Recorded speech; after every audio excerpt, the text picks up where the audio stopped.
The Evo unboxing of everything. Reboxing. It's all out of the box. I mean, unboxing, boxing, reboxing. We'll start with the easy crap that's falling over. Nice MA Performance aluminum valve cover. They make their own, I believe. Must have if you're going for any type of power. The Evo 10 valve covers like to melt because they're plastic. Yes, melted man. You don't want a melted valve cover. Blowing So this will and this will still adapt to your catch cans or whatnot. I have a fancy thing for that too.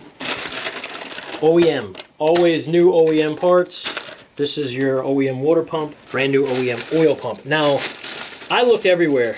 I tried to find an upgraded oil pump with a different gear setting in it, but from what guys say, you just run a fresh one, get a fresh one, and then prime it and run it right, and you'll be good to go for however many. It's a 4-banger oil pump, so like they pump some serious oil anyway. AMS cam locker. This is a little more heavy duty of a billet cam lock to go along with that piece. New OEM cam bearings right here. These are just OEM, again. You get them right off MA Performance. OEM cam gears, bearings. So this is really cool. This is a fairly new product, I believe, for the Evo 10s. This is a billet timing guide. This is the tensioner guide. We have the OEM guide for the other side as well. But this will not melt. It will last longer. It will put more tension on your chain. This is your exhaust cam gear lock from Torque Solutions. Crank bolt, new timing tensioner, OEM chain. One of the more important parts to buy. These are in your block. If they're not clogged, you technically don't have to replace them. These are your oil squirters. So these go on the block, inside of your block, and they squirt oil right on your main bearings, right on your rod bearings, all that. Belt.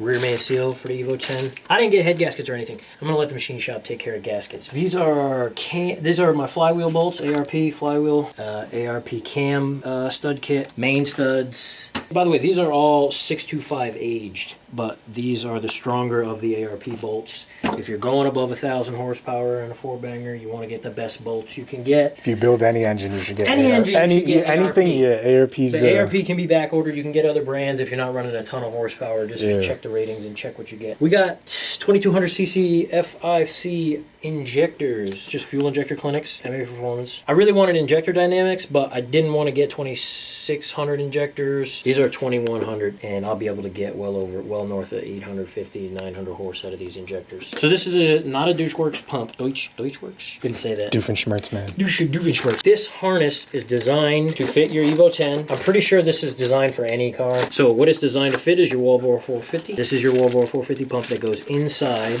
our lovely Radium Engineering. This is all the stuff that comes with it. This is a drop-in, the 85 capable, run any type of fuel you want. Housing, obviously, we take it apart. Wallbore 450 goes in there. Never run your car below a half a tank of fuel. These fuel injectors, especially higher PSI pumps, they're designed to cool themselves partially in the fuel. So if you let your tank run empty, you can burn it up quick. Shit's blowing the fuck up. We have Darton wet sleeves. These are awesome. Exactly what they mean. They sit in the coolant jacket. These cylinder walls are good for 90mm pistons. They can fit anywhere from your stock size to 90mm. 300,000 PSI tensile strength. So you can send a rod, and all you got to do is it stays in there, and hopefully it saves your block. These will never break. Your block will rip into two, especially if it's an aluminum block, before these sleeves even think about breaking. It's a must if you're going over 1,000, which at some point we're going to try to do. Most boosted cars should have sleeves, like for my build. They allow you to run a lot more boost. Yeah, a lot of people that do high horsepower like Z01 or SS builds end up sleeving their block, but I just got too excited and was like, you know what? V8s are different, but the superchargers is lower boost anyways. We're gonna try to start out around 35 psi, and then we're gonna work our way up to 45, 50 psi. Crilio pistons. These are 87mm pistons we're gonna run. When you're giving your stuff to the machine shop, make sure you save all of these numbers, all this stuff you need. Piston rings are in here. I don't want to open them because I don't want to mix them up. These are your pistons. They're literally they're really thick piston heads right here, so they'll allow you to run some serious cheddar. This is about the best you can get. I mean, I really don't think you can get for any car any better than Crilio pistons. These are rated for over 1,000 horsepower, 13,000 RPMs. Turbo tough manly rods. These are 13 to 15,000 RPMs. So when you first get the rod, you're like, wait a minute, how do you put it on the crank? You can't even see or feel because they're laser cut, the seam. So you can get turbo tough rods without that insert in it. That insert is what allows you to run 13 to 15,000 RPMs. Oh, they even gave you a little salt packet. Whoa. These are your 214D cams, biggest ones on the market. They are tiny. They are literally the biggest cam you could buy anywhere without making your own cams. They're basically stock. Basically stock. But this is what they look like. Massive. If you go in there and you look at your lobes on your factory cam and then you look at this, I mean, this is like what you put in your car. Boom, moving on. This isn't a kit you buy. Dual springs. And again, see how they're kind of copper alloy coated. This is for heat transfer, seat locators, retainers. Furia. No, there's no I. It's like Korea, but Furia. Ferrera. Okay, valve seals, valve stems and guides. Now these came as a kit. So you pick your kit out what you want and it's rated. This is all off of their website. Every one of these valves is 1 millimeter over. We went with the bigger valves. These are 6,000 competition valves.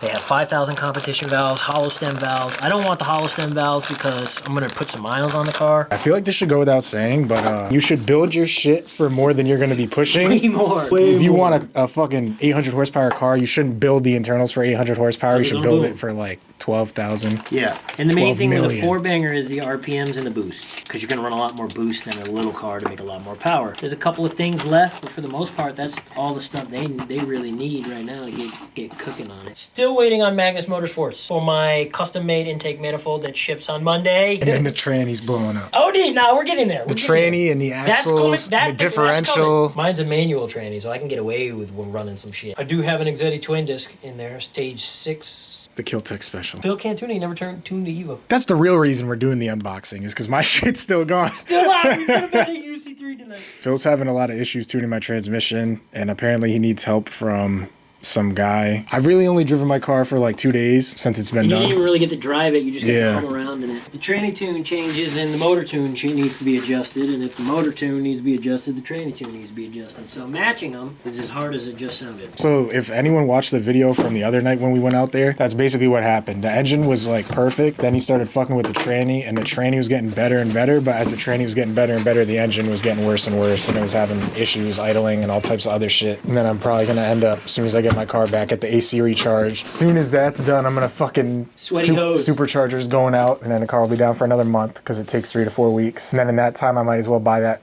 cooler thing, put the cooler thing on there, and then the supercharger comes back. Next year. Then I might as well pull the tranny because the car's gonna be down. You ain't driving it this year, are you? And then when you do the tranny, you gotta do the drive shaft. Oh yeah. So if you're gonna do the drive shaft, you might as well do the diff, and then you do the diff. You can't just do all that and not do the axles. And then I do the axles. I might as well place the order for the drag rims, and then I'm gonna need some tires for the rims, and then you could run those. What you got? Some good beef on there. It's an easy $25,000 I gotta spend. Yeah, it'll end when I fucking slam it into a tree. That was the Evo unboxing. Yes, unboxed, man. Pain in the ass, but now we got a lot of parts for it. Movie.